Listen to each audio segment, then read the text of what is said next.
Call our meeting to order, please. I'm so excited. So it was a chow rally that's, yeah. Thank everyone for being here. We'd first like to start our meeting off with a prayer and then a pledge. So if you will all bow your heads and stand and move to the pledge, that's fine.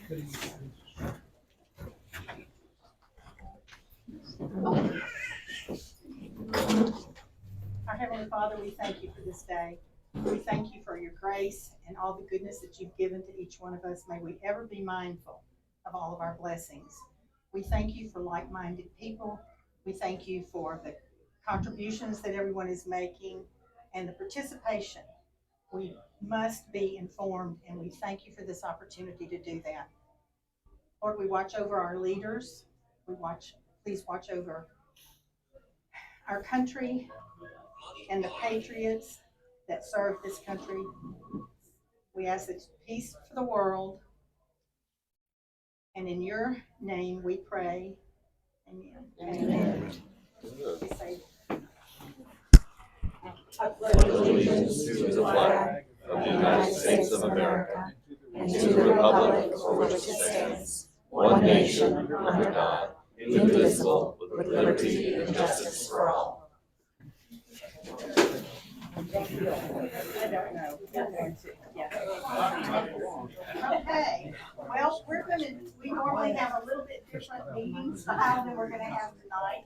So we're going to conduct our business meeting after our question and answer. So right now, I'm going to turn this over to Amanda Mendez, who is the owner of the Howell County News, and I would like to congratulate her because she's been selected to be a Golden Quill, which is the International Society of Weekly Newspapers. That they give this award out to 12 people, and she got the Golden Quill. That's awesome.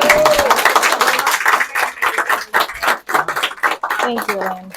She has helped us before, and she came up with this idea to do this, and I thought under our charter here as helping educate our community with political issues and community issues, that this would be an ideal thing. I know many of us don't live in the city limits, and we won't be able to express our votes on that time, but those of you who do, we're very happy to have you. Thank you very much. And Amanda, without further ado. Thank you, Elaine. Thank you. Thank you to everyone for being here tonight. Tonight we are doing a candidate question and answer for 2 candidates for a single seat on the West Plains City Council. So we have candidates Grennan and Jarryd Alsup who are here tonight. The basic format of tonight's event is a moderated conversation between the public and the candidates. So you should have all received or be close by a stack of index cards. You'll write your question on the index card and ask someone to pass it to me as the moderator. That will help me to just keep the event moving along, prevent repeat questions, and sort of group like-minded topics together so we can have the most informative event. We are going to be taking questions throughout the event, so if we're talking and something comes up, feel free to write something down, wave your hand. We are also live streaming on the newspaper's Facebook page, and we're going to be taking questions from the folks who are watching who can't be here tonight as well. So, and there's something that Elaine did ask me to mention is that hosting this event is not the United Federation of Republican Women's endorsement of any single candidate, but rather of the democratic process and creating an informed electorate. So they're not endorsing any candidate. We're all here to learn, and we're here to listen. So the gentlemen who are seeking office, we did a coin toss before the event. Mr. Grennan won the coin toss and has elected for Mr. Alsup to give his opening statement first. Mr. Alsup will have 3 minutes. And please go ahead, sir. Thank you for turning around. I do appreciate that. Well, good evening, everyone. My name is Jarryd Alsup, and I feel really honored and blessed to be here and have this opportunity to run for City Council.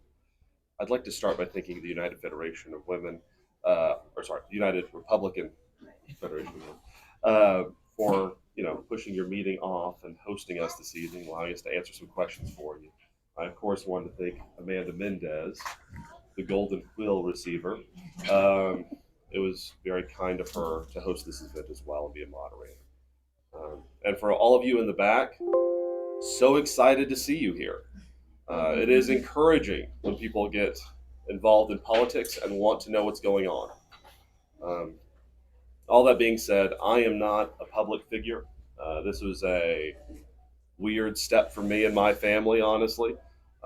This is the first live stream I've ever done. And so I'd like to introduce myself and tell you a little bit about who I am. First and foremost, I am a Christian. And that influences my decisions, my values, and my commitment to serving others. I wrote those words tonight, being a little intimidated by the crowd I might get to say them in, but having an opening prayer has made that much easier. But it's important I say it because I think that, frankly, Jesus' words in life are the best thing you could ever learn about and the best person you could ever follow. So if any of you don't know that, please consider him and look into his life tonight. I've lived in West Plains my whole life. My biggest claim to fame has always been my grandmother, Barbara Alsup. She's taught almost everyone in this town.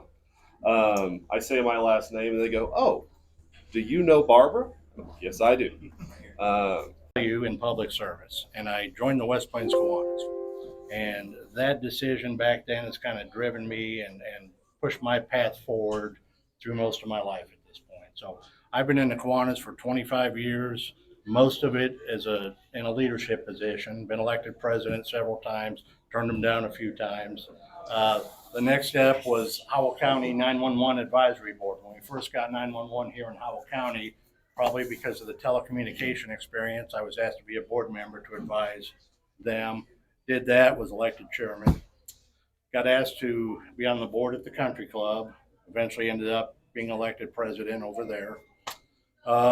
Chamber of Commerce asked me. I ended up doing 3 terms at the Chamber of Commerce. One was voluntary.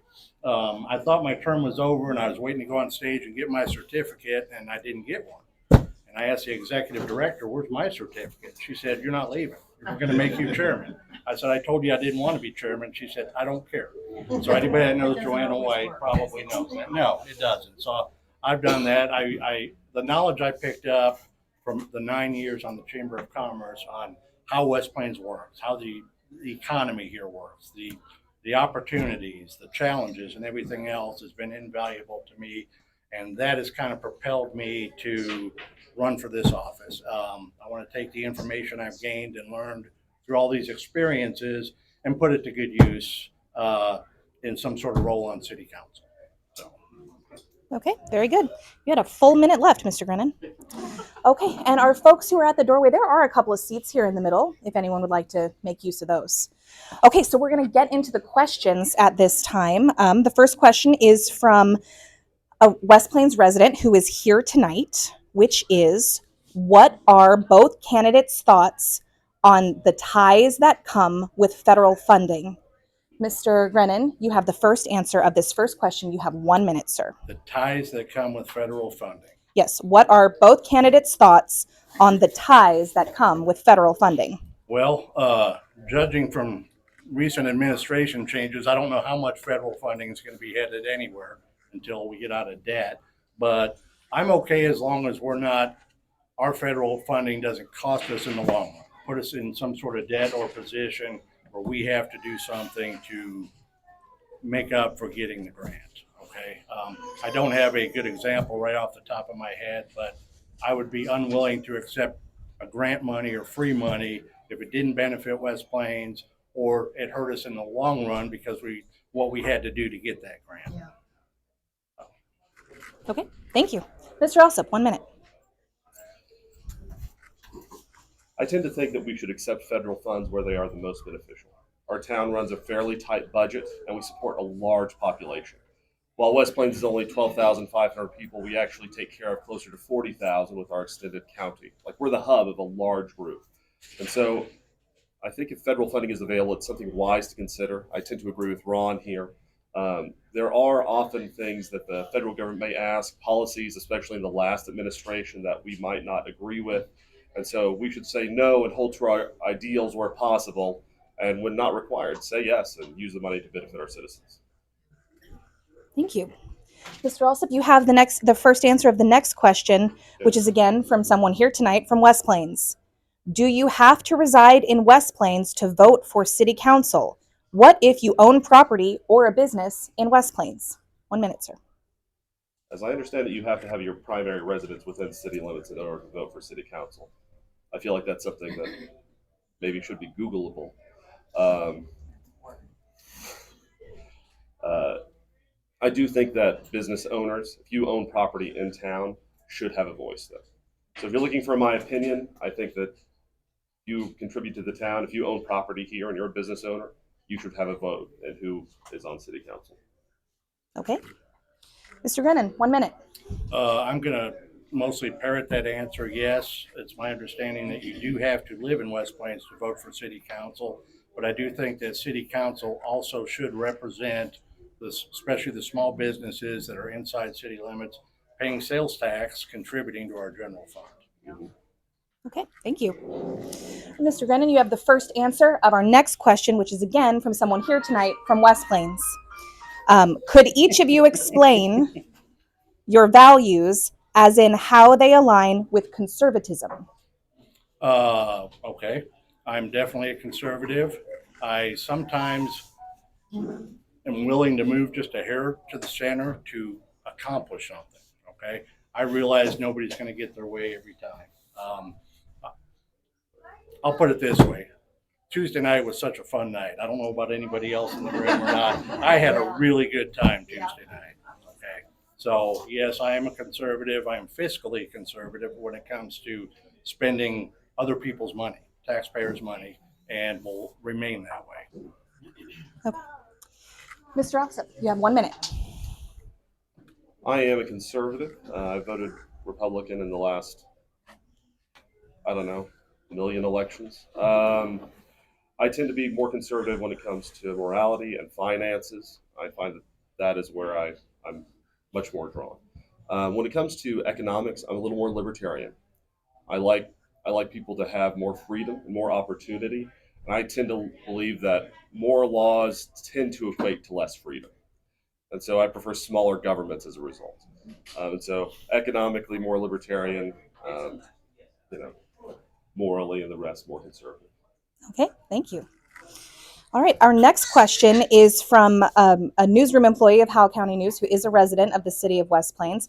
I'll take this opportunity to remind you that we are taking questions throughout the event. So if you have more questions here, you may turn them in at any time. And we're also taking questions for our folks on the live stream. If you have any questions you'd like to submit, we'll be taking those continuously as well. But here's this question. Mr. Alsup, you have the first answer. In January, the residents of West Plains received a utility bill for 15 days, followed by a bill in the following month for 40 days. How will you address the inconsistent billing cycles? 1 minute, sir. It's an excellent question. I've actually recently been visiting with Shane, who's our utilities director. I would like to say that I visited with all of the directors of the city over the last 2 weeks just to get a sense of the town and what's going on in it. And most of them are humble and practical people. And when I talked to them about the town, they had sort of simple requests that they thought would move our town forward in positive ways. Those bills were an error. I know they were a frustration. I had my grandmother call me and say, "Is this right?" I felt the same when I got my bill. But I actually believe this is part of the process of ironing those things out. I know they've worked on utilities. I know they're converting over systems and reporting. I actually don't know that there will be much for me to do when I get to office, and I'm pretty grateful for that. Is that all? You had your 10 seconds left. Okay. Mr. Grennan, 1 minute. I too have talked to the city about this and kind of understand it was a software issue. They're not completely happy with the software. They figure it can be worked out though. And again, I think that problem is right now anyway at city administration level, not city council level. Okay, that's something we have to give our people that work in the city the opportunity to fix. Okay, thank you. All right, this is a question from a reader in West Plains. It was submitted in advance of tonight's event. And Mr. Grennan, you have the first answer. Why does the city prevent franchises and other big businesses from coming to West Plains? What can be done to promote our town to these companies? 1 minute, sir. I feel that the city absolutely 100% does not prevent any business or franchise from coming to West Plains. When a business or franchise or big box store wants to look at locating here, they come here with a checklist, okay? West Plains checks most of those boxes. One that we fall short in every single category is medium income per household, okay? Now, when you look at that at the surface, oh, we don't make enough money, our employers aren't paying enough. That is not the problem.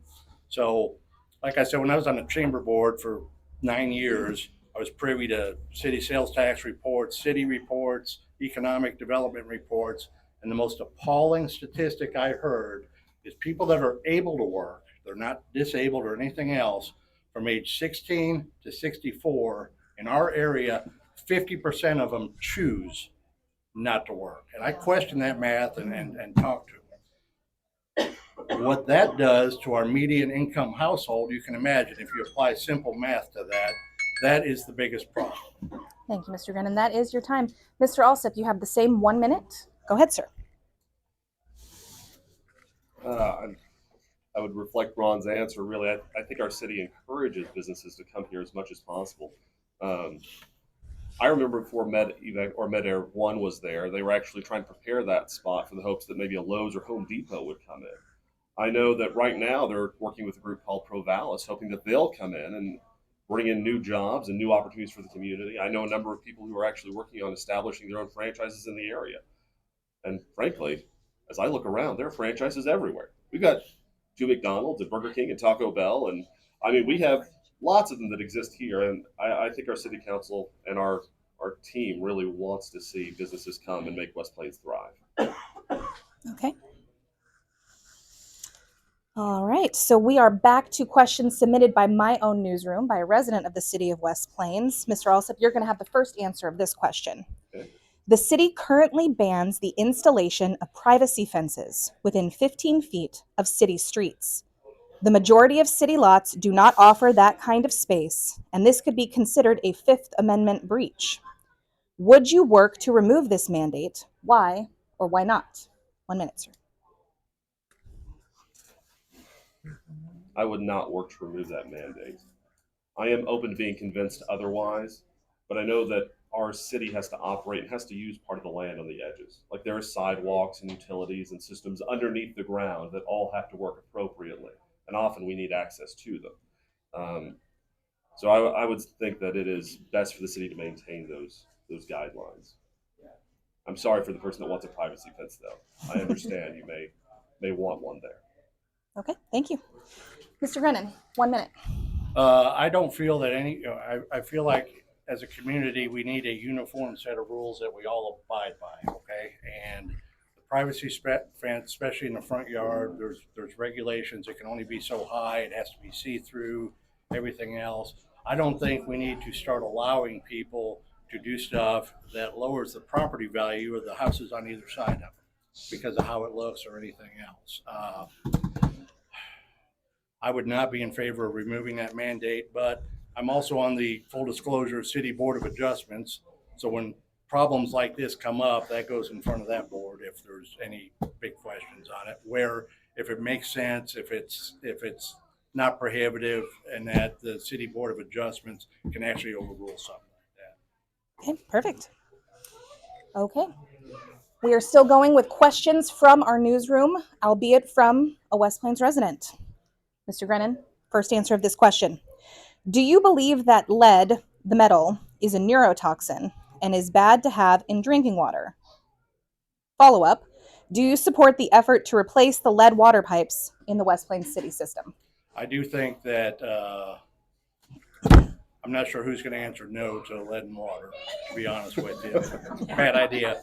Don't steal my answer. Yeah, don't do it. I do know that, in my opinion, that is probably one of the infrastructure upgrades with the highest price tag that the city of West Plains is facing and is going to face. We've got water towers that are several years old. You know, we've got one water tower, the way I understand it, the last I heard, the tower is 60 feet tall, but we've got 12 usable feet in it. You know, that is a problem that's going to have to be addressed, and that needs to be addressed before it's a bigger problem. Okay, so that's something we need to keep in long-range planning and make plans to take care of before all of a sudden we start having a Flint, Michigan type issue. Okay, perfect. Mr. Alsup, 1 minute. I'm opposed to lead and water.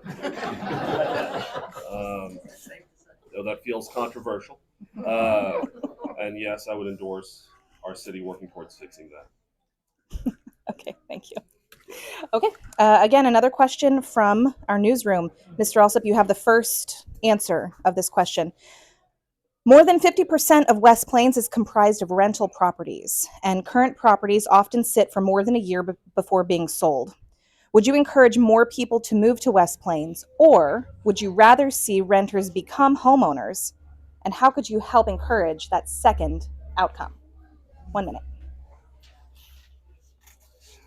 It's a great question. I would always encourage people to come to West Plains. I do think that West Plains is a great place to live. I think there are strong families and an excellent community here. I'm trying to convince my sister and brother-in-law to move here right now. I hope they're listening. But as it comes to rentals and giving people more opportunity to buy houses, I'm not exactly sure how the city could make that happen for them. I think the city could offer more opportunities for homes to be developed, which might lower the price of current homes. I also think it might be possible to see a lower income tax. I think the city would be better served by higher sales taxes and lower income taxes, reducing the cost of living inside the city for people. Okay. Mr. Grennan, 1 minute. Yes, I would love to see people move to West Plains. And the second half of that question was, how do you turn rental homes into home purchasing? Yep, let me pause your timer. Do you want me to read it again? The second part, please. Yes, absolutely. Would you encourage more people to move to West Plains, or would you rather see renters become homeowners? And how would you help encourage that outcome? I'm going to say both. I'm not going to pick a side on that. And to encourage that outcome, I would hand them all my real star, rock star wife's business card. Number one. Number two, obviously, every community wants to build up a middle class. And the first step in economic prosperity or staying out of debt is home ownership, because your home appreciates over the year. So absolutely would encourage home ownership for anybody that can do that. And like I said, my plan would be to hand them Kim's card. Gotta love a man who stands by his wife. Good for you. Okay. All right, folks. So this is going to be our last question, unless there are more questions that are going to be submitted from the folks here tonight or anybody who's watching online. And this question comes from our newsroom. And Mr. Grennan, you have the first answer. West Plains has lost multiple factory jobs over the last decade. While some new businesses have moved in, buying power of our citizens has remained lower due to lower paying jobs. How will you encourage the expansion of economic growth in the area? Love that question. Okay. American manufacturing is really stalled. Now, something after listening to Tuesday night, I've got some optimism. But starting about 15 years ago, I was starting to watch this trend and decided, with all these jobs going to Mexico, we need a replacement for American manufacturing in our area. I petitioned the city at that time, who was building their own fiber ring around the city to deliver internet, to sell internet, fiber internet, get it to the businesses, get it to the homes to encourage economic development. I feel call centers can be the next American manufacturing. We are prime located here for that. As a matter of fact, at one point, there was a call center looking at us in another town, and we lost it because CenturyLink didn't want to run 300 feet of cable to get it there. Okay, that was part of the formation of the Broadband Fiber Committee, and I will stop because she's standing up. But if anybody wants to talk about that later, come holler. Okay, very good. Mr. Alsup, 1 minute. Would you repeat the question? Oh, absolutely, yes. West Plains has lost multiple factory jobs over the last decade. While some new businesses have moved in, the buying power of our citizens has remained low due to lower paying jobs. How will you encourage the expansion of economic growth in the area? It's a wonderful question. Honestly, I don't know that we will see manufacturing jobs come back here in the way they've been before. They haven't just left West Plains, they've left many, many towns across the United States. And so I think our best efforts are to look into new opportunities. I'm certainly excited about the opportunity of pro-ballast that we've seen from the City Council. I'm hoping to see more technology and information jobs come to town, and mostly I would love to see more opportunities for entrepreneurial people to start their own businesses. I think the answer is to activate and encourage our own population to see what the people can really do. I don't think that solutions, to be quite frank, I don't think the government is the answer to all of our problems. I think that the government getting out of the way and encouraging the people is the best thing you can do. I think the people in West Plains are wonderful and capable, and if we stay out of the way, they're going to make a powerful impact in our community. Thank you so much. Thank you. So this is our last call for questions from both the live stream and from anyone who's present here tonight. I need one of the Sexton brothers here. Going once, going twice. Okay. So with that, we're going to move into closing statements for our two candidates. And Mr. Grennan, you will have 2 minutes. Go ahead, Okay. sir. To close, I would like to say, number one, I appreciate this opportunity. I also want to give some respect to Mr. Alsup, who I didn't meet until an hour ago when we came in here. I've got a lot of respect for anybody who files for this thankless position that does not have an axe to grind and is just trying to make their community better. I feel like with my 25 years of public service that I've accumulated a pretty good knowledge base that I really want to apply to help the community out. Okay, I've got the Chamber of Commerce experience, emergency services experience with that. I own a business, I make payroll every week, et cetera, et cetera. The amount of knowledge I've accumulated in the last 15 years dwarfs what I learned before that, to be honest with you. So I want to be able to apply that knowledge to make West Plains or keep West Plains a vibrant and safe community. We've got a super low crime rate. We've got so many good things going for us, and I want to keep it going in that direction. Okay, beautiful. Mr. Alsup, 2 minutes, sir. West Plains is my home. It's where I've grown up. It's where my wife and I are raising our children, and it's where I've had the privilege to work and serve in the church community and here on the library board and, well, in other ways around the town. I'd like to see our town thrive and succeed, and frankly, I'm just here to serve. I'm trying to be here to help where I think I can. I think good leadership isn't about necessarily pushing a personal agenda. It's about listening to the citizens, problem solving, and making decisions that reflect the values of our community. That's what I want to bring to City Council, whether it's improving infrastructure, supporting local businesses, or investing in the places that bring us together. I really want to support what makes West Plains special. I'm really grateful for the conversation we've had tonight. Thank you, all of you who came and asked questions. We just have an excellent group of people in our town. And I'm so grateful to have met Ron. I feel like he's a nice guy. And if I were to lose, man, maybe it wouldn't be too bad. So, I appreciate all of you very much. Thank you. Okay, thank you so much.